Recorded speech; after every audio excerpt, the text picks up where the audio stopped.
क्यों वक्फ कानून को लेकर हो रहा हंगामा?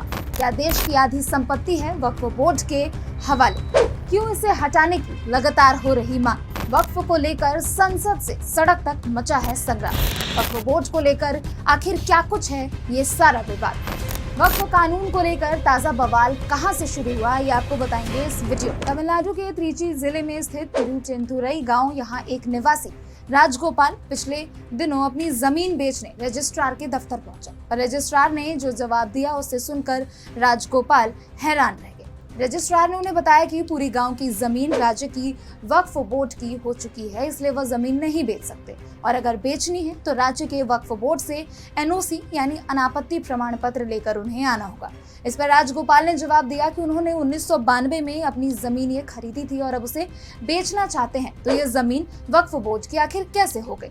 इस पर रजिस्ट्रार ने उन्हें 250 पन्नों का एक दस्तावेज थमा दिया और बताया कि पूरी गांव की जमीन वक्फ बोर्ड की हो चुकी है। दरअसल वक्फ एक्ट 1995 के तहत बोर्ड ने पूरे गांव पर दावा किया था, जिसे तमिलनाडु सरकार ने उस वक्त मंजूरी दे दी थी।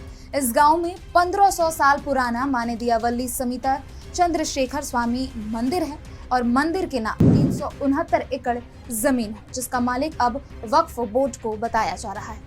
जब से यह पूरा प्रकरण हुआ है तब से वक्फ एक्ट पर एक नई बहस शुरू हो चुकी है। लोग इसे खत्म करने की मांग कर रहे हैं। तो आइए जानते हैं कि वक्फ कानून विवाद से जुड़ी क्या कुछ सभी बड़ी बातें हैं।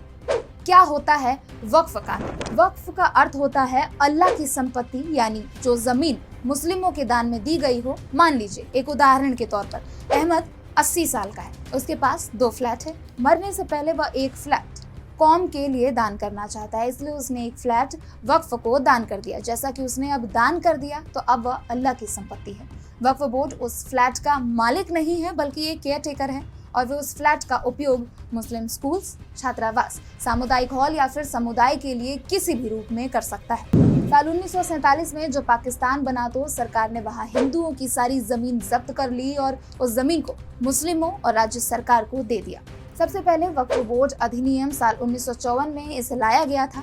इसके तहत केंद्रीय वक्फ परिषद बनाया गया, फिर इसमें कई बार संशोधन हुए, लेकिन साल 1995 में जो संशोधन हुआ उसके प्रावधान काफी एक तरफा थे, जिसे लेकर लगातार विवाद होते रहते हैं। तब कांग्रेस नेता नरसिम्हा राव प्रधानमंत्री थे और वह वक्फ अधिनियम 1945 को लेकर आए थे। इस कानून की धारा 4, 6, 7, 11, 19, 23, 29, 30, 40, 77, 83, 85 और 99 संस्था को कई असीमित शक्तियां देती है और असली कानूनी विवाद इसी को लेकर है। वक्फ बोर्ड आखिर होता क्या है? तो वर्तमान में भारत एक केंद्रीय वक्फ बोर्ड और राज्य वक्फ बोर्ड है। वक्फ बोर्ड 7 व्यक्तियों की एक समिति होती है। सभी व्यक्ति मुस्लिम समुदाय के होते हैं। मंदिर के बोर्ड में कोई गैर हिंदू भी अगर सदस्य बन सकता है तो वो भी वक्फ अधिनियम के माध्यम से इससे एक स्वायत्त संस्था बनाए रखा गया है और जहाँ कोई भी गैर मुस्लिम वक्फ बोर्ड का हिस्सा नहीं बन सकता है। वक्फ बोर्ड 12 लाख करोड़ का मालिक है। आज वक्फ बोर्ड के पास भारतीय रेलवे के बाद देश में सबसे ज्यादा जमीन है, जिसकी 6 लाख संपत्तियां हैं और इसका बाजार मूल्य लगभग 12 लाख करोड़ रुपए है। वक्फ कई जमीनों को किराए पर भी देता है और इससे करोड़ों रुपए का किराया भी आता है, जो सरकार उसे वित्तीय सहायता भी प्रदान करती है। एक अनुमान के मुताबिक सरकार हिंदू मंदिरों से हर साल 1 लाख करोड़ रुपए टैक्स के रूप में लेती है, जिसका इस्तेमाल सरकार अपने हिसाब से करती है। सोशल मीडिया की बहस में यह भी सवाल पूछा जा रहा है कि जब सरकार मंदिरों से पैसा लेती है तो फिर 12 लाख करोड़ की संपत्ति रखने वाली वक्फ बोर्ड को अनुदान क्यों देती है? अब वक्फ बोर्ड की कानूनी वैधता को चुनौती देने के लिए मशहूर वकील अश्विनी उपाध्याय ने सुप्रीम कोर्ट में एक PIL दायर की है। यूपी की योगी सरकार ने भी वक्फ बोर्ड की संपत्तियों का सर्वे कराने का फैसला लिया है। ये बात तो साफ है कि सेक्युलर भारत में ऐसे धर्म आधारित वक्फ कानून की जगह बिल्कुल नहीं हो सकती। तो आज की वीडियो में सिर्फ इतना ही। देश और दुनिया की तमाम खबरों के लिए आप देखते रहे हिंदी खबर डिजिटल। ऐसी ही और वीडियो देखने के लिए हमारे YouTube चैनल हिंदी खबर डिजिटल को अभी सब्सक्राइब करें।